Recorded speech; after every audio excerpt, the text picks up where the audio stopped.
Selamat pagi anak-anak. Pembelajaran hari ini tema 2, subtema 1, manfaat tumbuhan bagi kehidupan manusia pada pembelajaran yang keempat. Marilah kita berdoa. Dalam nama Bapa, Putra, dan Roh Kudus. Amin. Allah Bapa yang Maha Kasih, selamat pagi. Terima kasih atas hari baru yang boleh kami nikmati. Berkati kami agar hari ini kami bisa mengikuti pembelajaran dengan baik. Amin. Dalam nama Bapa, Putra, dan Roh Kudus. Amin. Tujuan pembelajaran yang pertama, membaca teks dongeng. Siswa dapat memerankan tokoh dongeng dengan ekspresi yang tepat. 2. Siswa dapat menyebutkan arti meminta maaf kepada sesama manusia sebagai perwujudan pengamalan sila Pancasila yang dilambangkan dalam Garuda Pancasila. Dan 3, siswa dapat menceritakan pengalaman meminta maaf kepada teman dengan lancar sebagai perwujudan pengamalan sila Pancasila yang dilambangkan dalam Garuda Pancasila. Anak-anak, sebelum kita sampai mengenal tokoh, di pembelajaran sebelumnya kita mengenal dongeng. Dongeng adalah cerita yang tidak benar-benar terjadi atau dongeng khayalan. Nah, kalau kita membicarakan mengenai dongeng, maka kamu akan menemukan unsur-unsur di dalam dongeng. Kemarin, kamu sudah tahu apa yang disebut dengan alur. Alur dalam sebuah dongeng adalah rangkaian peristiwa yang ada di dalam cerita atau dongeng. Selain alur, unsur-unsur dongeng adalah tokoh. Anak-anak perhatikan, tokoh adalah orang yang memerankan dalam cerita atau dongeng. Tokoh itu ada tokoh utama dan juga ada tokoh tambahan atau tokoh pembantu. Tokoh utama adalah tokoh yang sering muncul atau orang yang punya pengaruh paling besar. Kemudian tokoh tambahan atau tokoh pembantu, tokoh yang tidak mempengaruhi jalan cerita. Anak-anak sering lihat tidak? Cerita Putri untuk Pangeran. Nah, tokoh utamanya adalah putri dan pangeran. Sementara tokoh-tokoh Tristan yang lain sebagainya itu hanya tokoh pembantu. Atau juga mamahmu yang suka dengan ikatan cinta, tokoh utamanya adalah Andin dan Aldebaran, Mas Al ya. Sedangkan yang lainnya itu adalah tokoh tambahan. Mengenal tokoh, ada 3 jenis tokoh. Tokoh yang pertama adalah yang disebut dengan protagonis. Tokoh yang baik hatinya atau sebagai penegak kebenaran. Kemudian tokoh yang kedua adalah tokoh antagonis.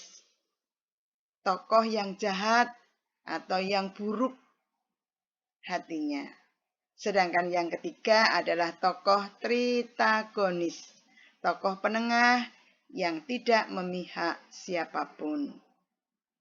Nah, tokoh itu akan mempunyai watak atau karakter. Setiap tokoh ada karakter yang tadi kita sudah sebut. Karakter yang baik hati, watak yang baik hati adalah protagonis. Karakter tokoh yang buruk atau jahat adalah tokoh antagonis. Sedangkan tokoh penegak adalah karakter tritagonis. Contoh watak atau karakter kita bisa lihat. Ada penyayang, ada ramah, ada sabar, juga ada yang jelek. Tokoh yang jelek itu malas, pemarah, pembohong, mau menang sendiri, ini adalah jenis-jenis watak atau karakter tokoh yang ada.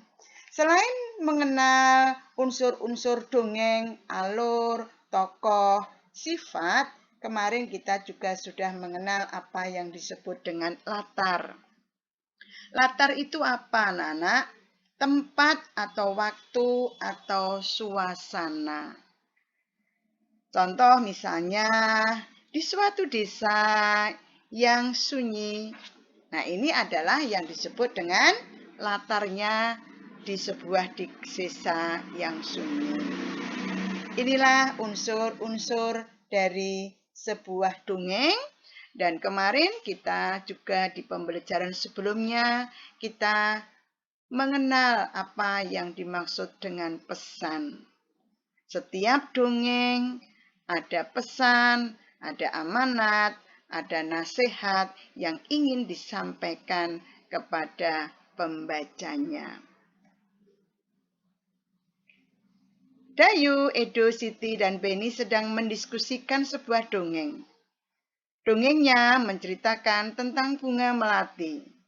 Bunga melati ukurannya kecil dan berwarna putih, baunya harum dan menyegarkan. Bunga melati digunakan dalam tradisi suku-suku di Indonesia. Berbagai suku menggunakan bunga melati, misalnya dalam pernikahan dan tarian. Kemarin kita sudah membicarakan bunga melati, bunga puspa bangsa, dan lain sebagainya. Anak-anak, kamu bisa membuka buku paket tema 2, halaman 27 dan sampai 30.